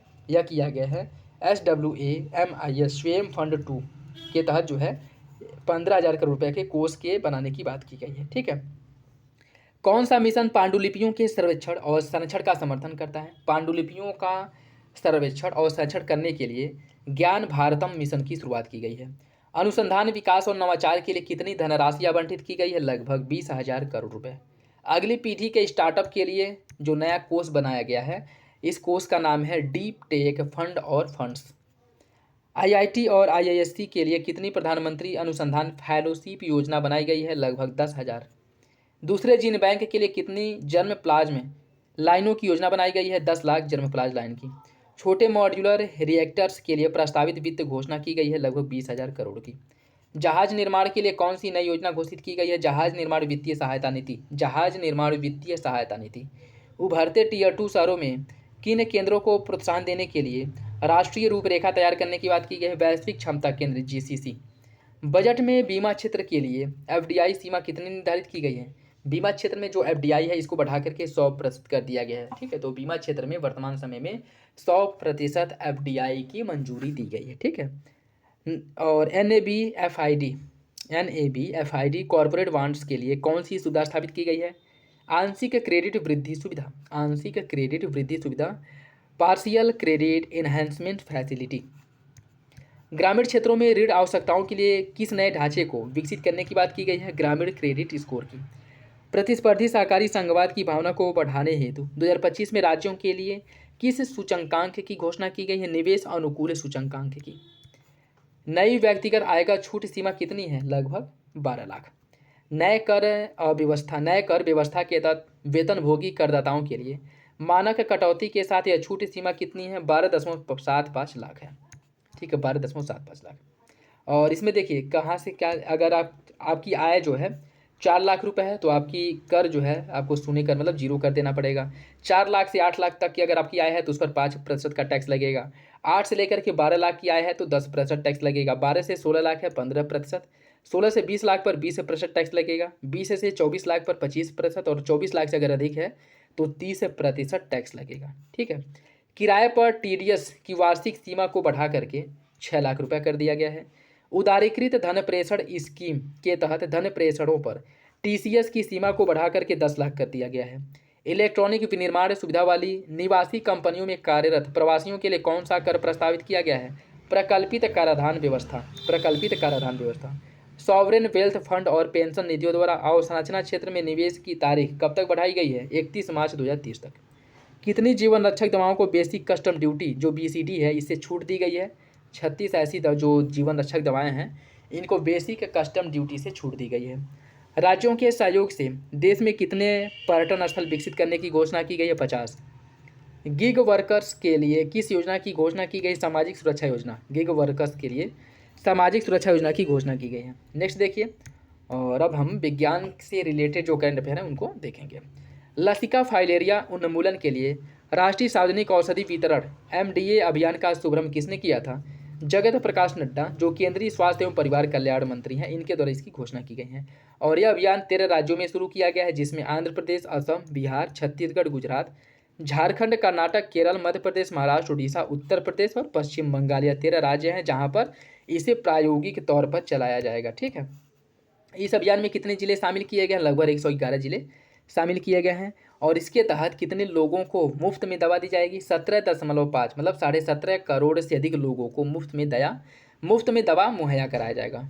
लिम्फेटिक फाइलेरिया को आमतौर पर कहा जाता है हाथी पाँव, जिसमें पैर सूज जाते हैं, कोई एक पैर जो है बिल्कुल फूल जाता है। ठीक है। और यह जो रोग होता है वह क्यूलेक्स मच्छर के काटने से होता है। और यह रोग जो है किस परजीवी के संक्रमण से होता है? तो बाउचेरिया बैनक्रॉफ्टी जो परजीवी है इससे होता है। ठीक है। और इसका वाहक जो है क्यूलेक्स मच्छर है। भारत का पहला स्वदेशी स्वचालित बायोमेडिकल अपशिष्ट उपचार संयंत्र कहाँ शुरू किया गया है? एम्स नई दिल्ली में। इस संयंत्र का उद्घाटन डॉक्टर जितेंद्र सिंह ने किया था, जो कि केंद्रीय मंत्री हैं। इस स्वचालित बायोमेडिकल अपशिष्ट उपचार संयंत्र का नाम है सृजनम। इसका नाम है सृजनम, याद रखिएगा। यह संयंत्र किस संस्थान द्वारा विकसित किया गया है? National Institute for inter disciplinary science and technology के द्वारा विकसित किया गया है। किस देश में सुडान वायरस रोग का प्रकोप देखा गया है? युगांडा में। सुडान वायरस किस वायरस परिवार से संबंधित है?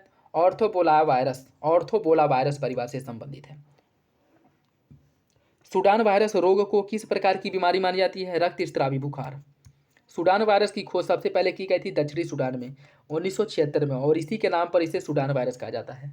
ठीक है। नासा ने एक्सोप्लैनेट के अध्ययन से संबंधित किस मिशन की घोषणा की है? पेंडोरा मिशन की घोषणा की है, और इसकी घोषणा 10 फरवरी को की गई थी।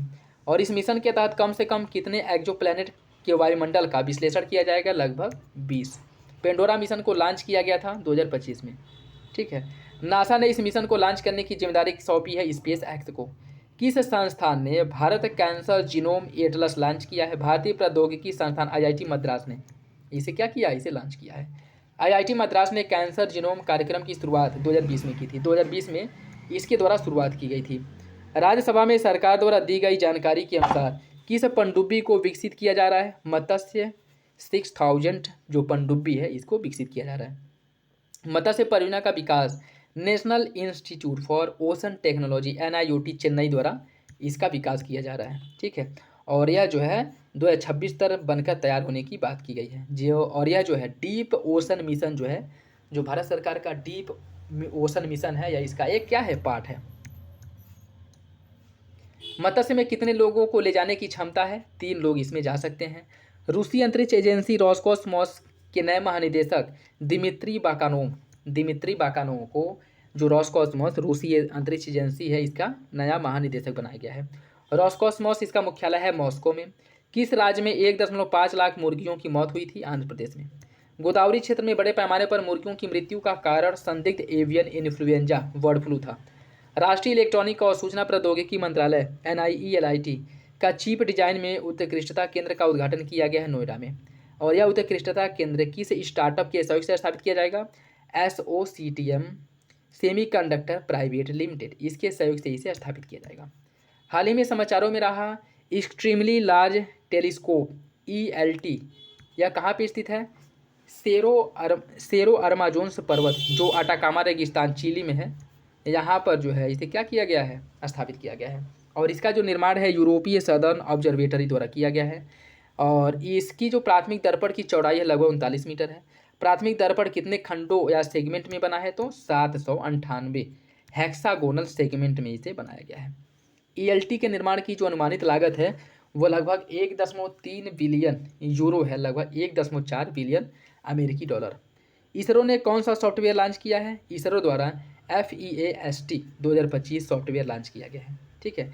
और इस सॉफ्टवेयर का अनावरण किस आयोजन में किया गया था? 8वां राष्ट्रीय finite element developers meeting IIT Hyderabad में इसका क्या किया गया था? अनावरण किया गया था।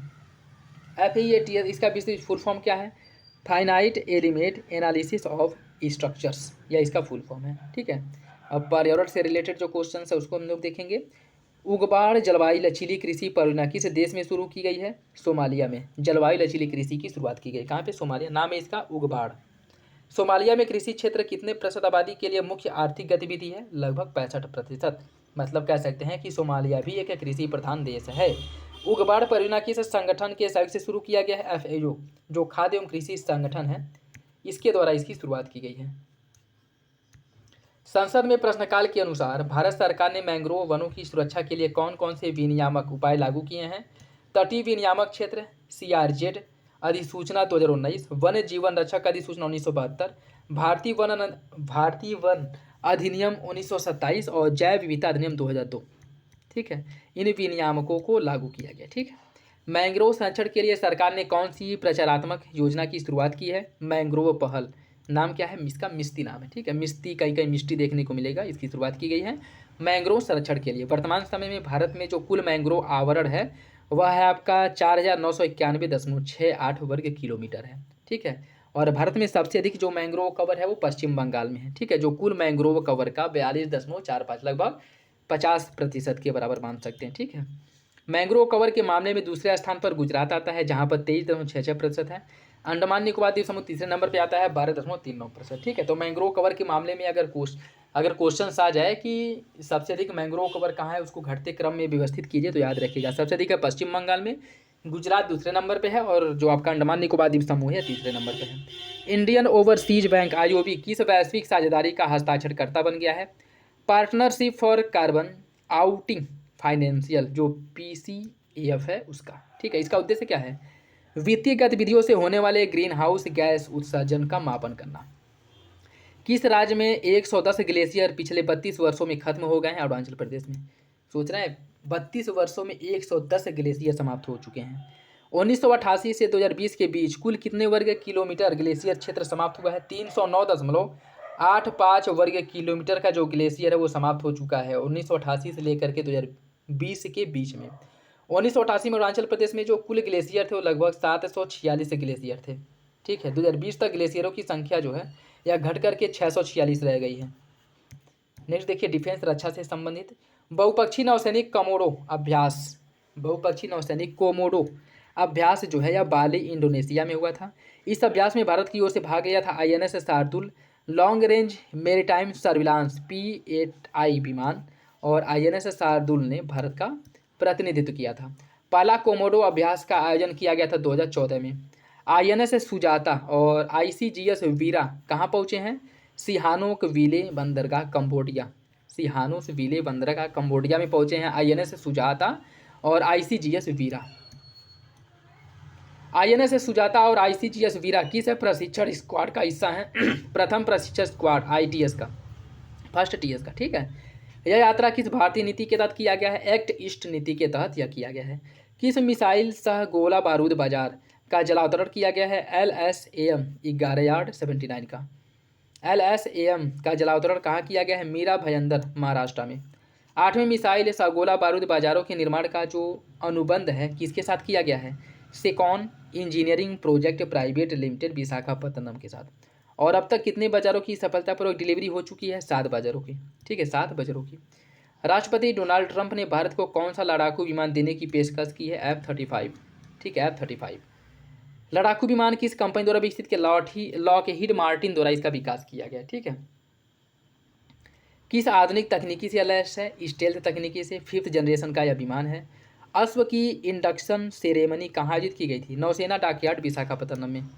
अश्व क्या है? यह तीसरा 25T बेलॉर्ड पुल है। ठीक है, बेलॉर्ड पुल। और इन टग का जो निर्माण है किस कंपनी द्वारा किया गया है? Messrs Titagarh rail systems limited, Kolkata द्वारा इसका विकास किया गया है।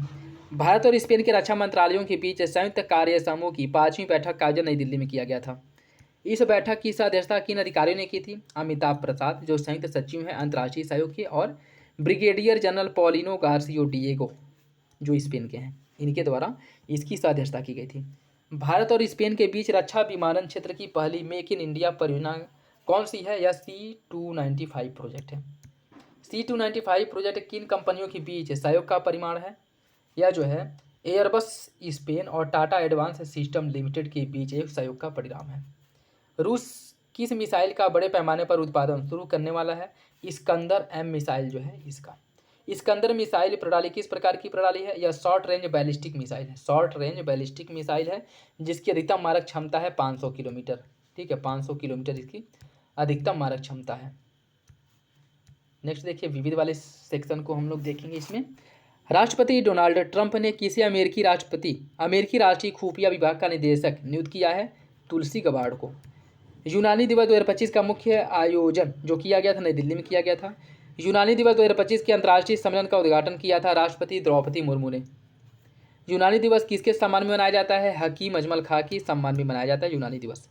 राष्ट्रीय समेकित नासी जीव प्रबंधन अनुसंधान संस्थान ICAR NRIIPM ने अपना कौन सा स्थापना दिवस मनाया है? 37वां स्थापना दिवस इसके द्वारा मनाया गया था। और यह संस्थान किस क्षेत्र में कार्य करता है? पौधा संरक्षण और समेकित नासी बीज प्रबंधन। इस संस्थान की स्थापना की गई 1988 में। विश्व दलहन दिवस 10 फरवरी को मनाया था, विश्व दलहन दिवस। ठीक है, और इस वर्ष 2025 की इसकी थीम है दालें, कृषि खाद्य प्रणाली में विविधता लाना। नामीबिया के किस पूर्व राष्ट्रपति का 95 वर्ष की आयु में निधन हो गया है? सैम नुजोम का 9 फरवरी को इनका निधन हो गया है। ठीक है, और यह जो है नामीबिया के पहले राष्ट्रपति थे, याद रखिएगा, इंपॉर्टेंट है। ग्लोबल श्रेणी में कॉरपोरेट सामाजिक उत्तरदायित्व जो CSR के लिए गोल्डन पीकॉक पुरस्कार किस संगठन को दिया गया है? नेट ऐप इंक USA और टाटा कम्युनिकेशन लिमिटेड को दिया गया है गोल्डन पीकॉक पुरस्कार। गोल्डन पीकॉक CSR पुरस्कार किस संस्थान द्वारा दिया जाता है? इंस्टीट्यूट ऑफ डायरेक्टर्स द्वारा यह पुरस्कार दिया जाता है। राष्ट्रीय कृत्रिम मुक्ति दिवस मनाया जाता है 10 फरवरी को। अंतर्राष्ट्रीय अरबियन तेंदुआ दिवस 10 फरवरी को मनाया जाता है। बैड गर्ल फिल्म को किस प्रतिष्ठित पुरस्कार से सम्मानित किया गया है? नेटपैक पुरस्कार से इसे सम्मानित किया गया है। बैड गर्ल फिल्म के निर्देशक है वर्षा भरत। नेटपैक पुरस्कार किससे सम्मानित है? एशियाई सिनेमा को बढ़ावा देने के लिए यह पुरस्कार दिया जाता है। किस अंतर्राष्ट्रीय फिल्म महोत्सव में पुरस्कार मिला है? जो 54वां अंतर्राष्ट्रीय फिल्म महोत्सव पुरस्कार हुआ था रॉटरडम में, इसी में यह पुरस्कार दिया गया है। ठीक है, IFFR 2025 की उद्घाटन फिल्म कौन सी थी? फेबुला। IFFR 2025 का समापन फिल्म था this city is a table field, यह इसका समापन वाला फिल्म था। ठीक है, this city is a table field film का निर्देशन किसने किया था? मौली सूर्या ने। आई एम नामक पुस्तक का संकलन किसके द्वारा किया गया था? गोपी चंद P हिंदुजा द्वारा। The moral circle who matters what matters and why पुस्तक के लेखक हैं जेफ सेबो। 30वें क्रिटिक्स चॉइस अवार्ड का आयोजन कहाँ किया गया था? कैलिफोर्निया, अमेरिका में। सर्वश्रेष्ठ फिल्म का पुरस्कार जीता है एनोरा ने। सर्वश्रेष्ठ अभिनेता का पुरस्कार एड्रियन ब्रॉडी द ब्रूटलिस्ट ने जीता है। सर्वश्रेष्ठ अभिनेत्री का पुरस्कार डेमी मूर को प्राप्त हुआ है। किसके लिए? द सब्सटेंस के लिए। सर्वश्रेष्ठ सहायक अभिनेत्री का पुरस्कार किरण कल्की को मिला है, कल्किन को, ए रियल पेन के लिए। सर्वश्रेष्ठ सहायक अभिनेत्री का पुरस्कार जो सल्दाना को दिया गया है एमिलिया पेरेज के निर्देशन के लिए। ठीक है, सर्वश्रेष्ठ निर्देशन का पुरस्कार प्राप्त हुआ जॉन M चू को विक्ट के लिए। अंतर्राष्ट्रीय मिर्गी दिवस प्रतिवर्ष मनाया जाता है फरवरी महीने के दूसरे सोमवार को मनाया जाता है। ठीक है, और अंतर्राष्ट्रीय मिर्गी दिवस 2025 या 10 फरवरी को मनाया गया था। स्टीम का फुल फॉर्म क्या है? विज्ञान, तकनीकी, इंजीनियरिंग और गणित। ठीक है, science, technology, engineering and math. ठीक है, विज्ञान में महिला और बालिका का अंतर्राष्ट्रीय दिवस मनाया जाता है 11 फरवरी को। 2025 में इस दिवस की थीम थी स्टीम, करियर की खोज, विज्ञान में उनकी आवाज़। डार्विन दिवस मनाया जाता है 12 फरवरी को। किसके जन्मदिन के उपलक्ष्य में डार्विन दिवस? चार्ल्स डार्विन के जन्मदिन के उपलक्ष्य में मनाया जाता है डार्विन दिवस। श्री राम जन्मभूमि मंदिर के किस मुख्य पुजारी की 85 वर्ष की अवस्था में निधन हो गया? आचार्य सत्येंद्र दास की मृत्यु हो गई है। ग्यालो थोडूप कौन थे जिनका 97 वर्ष की आयु में निधन हो गया है? यह दलाई लामा के बड़े भाई थे। ग्यालो थोडूप का निधन कहाँ हुआ है? कलिम्पोंग, पश्चिम बंगाल में। जर्मनी के किस पूर्व राष्ट्रपति का 81 वर्ष की अवस्था में निधन हुआ? होस्ट कोहलर का। कब हुआ था? 1 फरवरी को। होस्ट कोहलर किस अंतर्राष्ट्रीय संगठन के प्रमुख रह चुके हैं? अंतर्राष्ट्रीय मुद्रा कोष IMF के प्रमुख रह चुके हैं। कोहलर किन वर्षों के दौरान जर्मनी के राष्ट्रपति पद पर कार्य थे? 2004 से लेकर के 2010 तक यह जर्मनी के राष्ट्रपति के रूप में कार्य किए थे। आकाशवाणी के किस तमिल समाचार वाचक का 102 वर्ष की अवस्था में निधन हो गया है? वेंकटरमण का। वेंकटरमण का जो निधन है वह चेन्नई में हुआ था। डोंगरी भाषा का साहित्यिक अकादमी पुरस्कार 2024 किसे दिया गया है? दिवंगत चमन अरोड़ा को प्राप्त हुआ है। किस पुस्तक के लिए यह पुरस्कार देने की बात की गई है? एक होर अश्वत्थामा जो लघु कथा है, इसके लिए यह पुरस्कार देने की घोषणा की गई है। किस शिया इस्माइली धर्मगुरु और दिग्गज अरबपति का 88 वर्ष की आयु में निधन हो गया है? आगा खान चतुर्थ का। कब हुआ है? 4 फरवरी को इनका निधन हो गया था। आगा खान चतुर्थ का निधन हुआ था पुर्तगाल में। विश्व न्यूटेला दिवस मनाया जाता है 5 फरवरी को। Becoming Bangalore stories that shaped a hometown पुस्तक की रचना की थी रूपा पाई ने। प्रिंस रहीम अली हुसैनी की किस समुदाय के आध्यात्मिक नेता के रूप में नामित किया गया है? शिया इस्लामिक मुस्लिम समुदाय का आध्यात्मिक नेता इन्हें नामित किया गया है। वह किस क्रम के वंशानुगत इमाम है? 50वें क्रम के वंशानुगत इमाम है। करीम आगा खान चतुर्थ ने अपनी वसीयत में प्रिंस रहीम को किस रूप में नामित किया है? आगा खां पंचम के रूप में। किस विश्वविद्यालय को राष्ट्रीय ग्रीन स्कूल अवार्ड से सम्मानित किया गया है? PM Shri government senior secondary school Namchi जो कि सिक्किम में है, इसे ग्रीन स्कूल अवार्ड से सम्मानित किया गया है।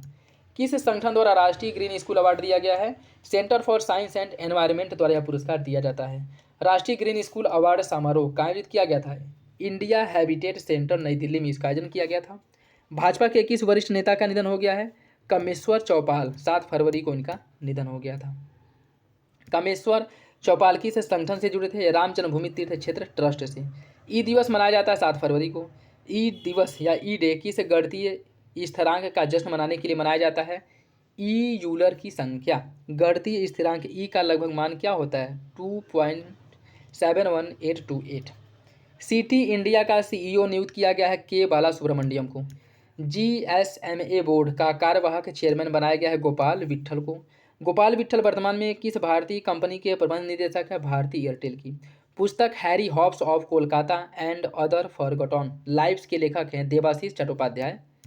पुस्तक up and down an insider story of India's most controversial party के लेखक हैं मयंक गांधी और श्रेयस सिंह। इनके द्वारा मिलकर के इसकी रचना की गई है।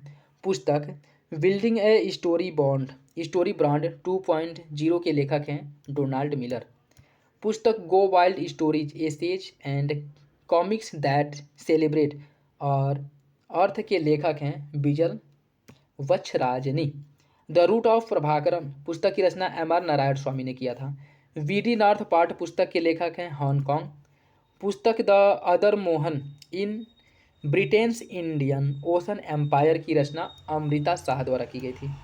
The feminism of our mothers के संपादन दानिका कमल हैं। दानिका कमल। उपन्यास प्रॉफिट सॉन्ग के लेखक है पॉल लिंच। अब इसके बाद जो है हम खेल वाले सेक्शन को कवर करेंगे। एटीपी दिल्ली ओपन टेनिस 2025 पुरुष एकल खिताब का विजेता किरियन जैकब फ्रांस के थे। उप विजेता बिली हैरिट ग्रेट ब्रिटेन के। पुरुष युगल स्पर्धा के विजेता मासामिची इमामुरा और रिया नोगुची, यह दोनों जापान के हैं। उप विजेता खिलाड़ी कौन थे? निंकी कालियांता पुनाचा भारत की और कोर्टनी जॉन लिंक जिम्बाब्वे की। यह इंपॉर्टेंट है, ठीक है, याद रखिएगा। बैडमिंटन एशिया मिश्रित टीम चैंपियनशिप 2025 का आयोजन किया गया था चिंगदाओ चाइना में इसका आयोजन किया गया था। किस टीम ने खिताब जीता था? इंडोनेशिया ने। और कौन सी टीम उपविजेता रही थी? चाइना। इंग्लैंड के भारत दौरे 2025 पर किन क्रिकेट श्रृंखलाओं का आयोजन किया गया था? T20 अंतर्राष्ट्रीय और वनडे द्विपक्षीय श्रृंखला का आयोजन हुआ था। T20 अंतर्राष्ट्रीय श्रृंखला किसने जीता था? भारत ने 4-1 से। प्लेयर ऑफ द सीरीज किसे घोषित किया गया था? वरुण चक्रवर्ती। भारत के वरुण चक्रवर्ती को प्लेयर ऑफ द सीरीज घोषित किया गया था। इस सीरीज में सबसे अधिक रन बनाया था अभिषेक शर्मा जो कि भारत से हैं, 279 रन के द्वारा बनाया गया था। इस सीरीज में सबसे अधिक विकेट लिया था वरुण चक्रवर्ती ने, 14 विकेट लिया था। वनडे सीरीज किस टीम ने जीता था? भारत ने। 3-0 से यह सीरीज भारत ने जीत लिया था। और प्लेयर ऑफ द सीरीज घोषित किया गया था शुभमन गिल को। इस सीरीज में सबसे अधिक रन बनाया था शुभमन गिल ने, 259 रन। इस सीरीज में सबसे अधिक विकेट लिया था आदिल रशीद ने जो कि इंग्लैंड के हैं, इनके द्वारा 7 विकेट लिया गया था। एटीपी चेन्नई ओपन टेनिस 2025 पुरुष एकल का खिताब जीता था किरियन जैकब ने फ्रांस के उप विजेता एलियास यमर इनको पराजित करके। पुरुष युगल स्पर्धा को किस खिलाड़ियों ने जीता था? सिटारो मोचिजुकी और काइतो उइसोंगो, दोनों जापान के हैं। उप विजेता साकेत माइनेनी और राजकुमार रामनाथन, दोनों भारत के हैं। इनको पराजित करके इन्होंने जो युगल का खिताब है यह जीता था। महिला एसेज 2024-25 का आयोजन किन टीमों के मध्य में किया गया था? ऑस्ट्रेलिया महिला और इंग्लैंड महिला के बीच में हुआ था। महिला एसेज 24-25 में कौन कौन सी क्रिकेट श्रृंखलाएं शामिल थी? महिला वनडे सीरीज, महिला T20 आई सीरीज और महिला टेस्ट सीरीज, 3 इसमें शामिल थे। महिला एशिया 24-25 की विजेता टीम ऑस्ट्रेलिया। महिला प्लेयर ऑफ द सीरीज घोषित किया गया था अलाना किंग, जो कि ऑस्ट्रेलिया की हैं। इंटरनेशनल साइकिलिंग यूनियन यूसीआई की प्रबंधन समिति की बैठक का आयोजन किया गया था अरास, फ्रांस में। यूसीआई ने किस विषय पर नया प्रतिबंध लगाया है? साइकिलिंग में कार्बन मोनोऑक्साइड के पुनः श्वसन पर प्रतिबंध लगाया गया है। ठीक है, याद रखिएगा, इंपॉर्टेंट है। और ये था आज का last question. I hope video आप लोगों को अच्छा लगा होगा। और इसमें जो है देखिए, फरवरी महीने के जो वीकली करंट अफेयर थे वो समाप्त हो चुके हैं। अब मार्च महीने से फिर हम लोग शुरू करेंगे, जब यह करंट अफेयर का वीकली आ जाएगा। ठीक है, तो बाकी आप लोग यह वीडियो देखिए और अपना फीडबैक कमेंट बॉक्स में जरूर दे दीजिएगा। और किसी भी पॉइंट को लेकर के कोई डाउट हो, कन्फ्यूजन हो, कमेंट बॉक्स में कमेंट करके पूछ सकते हैं। इसका लिंक भी आप लोगों को टेलीग्राम चैनल पे प्रोवाइड करा दिया जाएगा। उसके साथ साथ पीडीएफ भी आप लोगों को वहाँ पे प्रोवाइड करा दिया जाएगा।